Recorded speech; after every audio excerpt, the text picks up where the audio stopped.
Hey guys, welcome to my YouTube channel. This is Nisha Sajnani and I'll be there with you on this journey to learn Java programming from basics to advanced.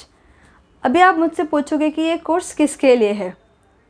अगर आप एक student हो जो Java programming सीखना चाहता है या फिर आप इंटरव्यूज़ के लिए प्रिपेयर कर रहे हैं एज अ फ्रेशर और लैटरल और आप कोई जावा सर्टिफिकेशन के लिए प्रिपेयर कर रहे हो तो ये कोर्स आपके लिए एकदम परफेक्ट है। Let me tell you in short हम ये वीडियो सीरीज़ में क्या क्या कवर करने वाले हैं। सबसे पहले हम समझेंगे कि जावा क्यों पढ़ना है, क्या है Java, how to install Java on your machine, Java के फंडामेंटल्स देखेंगे। Then we will move on till Java में पैटर्न्स कौन से यूज़ होते हैं, जावा स्ट्रीम्स क्या होता है, लेटेस्ट जावा में क्या क्या फीचर्स आए हैं, सब कुछ देखेंगे ये वीडियो सीरीज़ में। Now let me give you a solid reason why this course is for you. हम इस कोर्स में जो भी प्रोग्राम्स करेंगे उसमें हम क्लीन कोडिंग प्रैक्टिसेस यूज़ करेंगे एंड ये जो कोर्स होगा एकदम प्रैक्टिकल अप्रोच से हम लेकर जाएंगे। जितना कम थियोरी हो सके उतना कम थियोरी हम करेंगे, जितना रिक्वायर्ड है उतना ही करेंगे।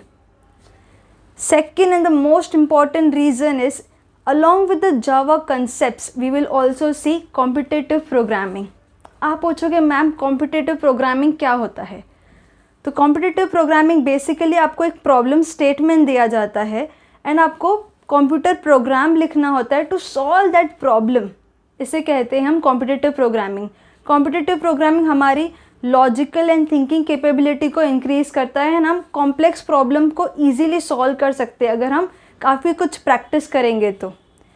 और कॉम्पिटिटिव प्रोग्रामिंग इंटरव्यूज़ में बहुत काम आता है, बहुत ज़्यादा। Most of the companies recruit basis the competitive programming knowledge. Along with both of these we will also cover data structures and algorithms in Java. Yes, हम जो हमारी एडवांस टॉपिक की वीडियोस होंगी ना उसमें डेटा स्ट्रक्चर्स एंड एल्गोरिदम्स के काफ़ी सारे टॉपिक्स कवर करेंगे यूजिंग जावा लैंग्वेज। तो चलो अब शुरू करते हैं बेसिक जावा के इंट्रोडक्शन से। अब जावा क्या है? जब मैं आपको ये क्वेश्चन पूछती हूँ सबसे पहले आपके दिमाग में आता है जावा एक प्रोग्रामिंग लैंग्वेज है, बट जब हम जावा बोलते हैं इट मीन्स जावा प्लेटफॉर्म। अब जावा प्लेटफॉर्म के 3 मेन पार्ट्स होते हैं। The first part is Java programming language, मतलब जो भी हम कीवर्ड्स यूज़ करते हैं, रूल्स फॉलो होते हैं या फिर हम जो जावा में कोड लिखते हैं ये सब जावा प्रोग्रामिंग लैंग्वेज के अंदर आता है। सेकेंड पार्ट है जावा प्लेटफॉर्म का जावा रन टाइम एनवायरनमेंट, जहाँ पर हमारा कोड एग्जीक्यूट होता है। थर्ड पार्ट है जावा प्लेटफॉर्म का जावा स्टैंडर्ड लाइब्रेरीज। स्टैंडर्ड लाइब्रेरीज हम इसलिए यूज़ करते हैं क्योंकि हमको कोड हर बार स्क्रैच से नहीं लिखना पड़े। फॉर एग्जांपल हम जब कुछ प्रिंट करते हैं तो हम डायरेक्टली प्रिंट का फंक्शन कॉल कर लेते हैं, प्रिंट की लाइब्रेरी कॉल कर लेते हैं। हम हमेशा उसका कोड नहीं लिखते हैं, how to print to output to console, नहीं, हम डायरेक्टली स्टैंडर्ड लाइब्रेरी यूज़ कर लेते हैं एंड हम बोल देते हैं कि ये आउटपुट में मुझे देखना है। ओके, तो ये 3 पार्ट्स हैं वो मिला के फॉर्म करते हैं Java development kit, that is JDK। Now जब भी कोई न्यू वर्जन आता है जावा का तो जनरली ये तीनों पार्ट्स अपडेट होते हैं। और न्यू वर्जन आने का मतलब क्या है कि JDK का वर्जन इंक्रीमेंट होता है एंड ये तीनों पार्ट्स में कुछ ना कुछ अपडेट आता है उसमें। तो अभी आप समझ गए हो कि जावा क्या है। जावा बेसिकली 3 मेजर पार्ट से बनता है जिसको हम कंबाइन करके बोल सकते हैं JDK, जावा डेवलपमेंट किट। ये जो JDK है वो स्टार्टिंग पॉइंट है जब भी आपको जावा का एप्लीकेशन डेवलप करना है। JDK के अंदर सारे ऐसे टूल्स प्रेजेंट हैं जिससे हम जावा का एप्लीकेशन लिख सकते हैं और रन कर सकते हैं। Now let's understand how using these 3 parts we can create and execute a Java program. Now let's say आपके पास एक एप्लीकेशन का सोर्स कोड है जो जावा प्रोग्रामिंग लैंग्वेज में लिखा हुआ है।